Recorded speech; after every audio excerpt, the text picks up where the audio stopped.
एक बुजुर्ग अम्मा थीं, जिनकी दो बहुएं थीं। एक बहू शहर से आई थी, पढ़ी लिखी और मॉडर्न सोच वाली। दूसरी बहू गांव की थी, सीधी सादी और घरेलू।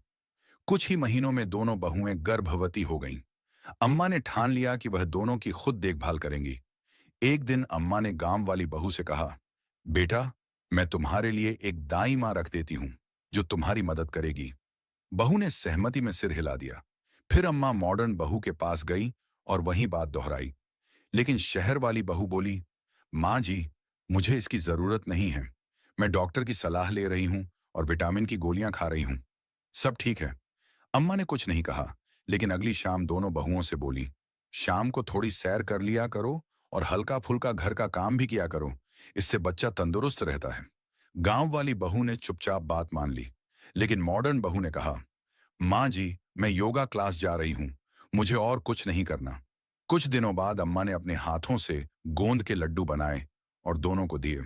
गांव वाली बहू खुशी से खा गई, पर मॉडर्न बहू बोली, माँ जी, मेरा वजन पहले ही बढ़ गया है। मैं नहीं खा सकती। समय बीतता गया और दोनों के 9 महीने पूरे हो गए। एक रात गांव वाली बहू को दर्द हुआ। अम्मा ने तुरंत दाई माँ को बुलाया और घर पर ही डिलीवरी करवाई। बच्चा बिल्कुल स्वस्थ था।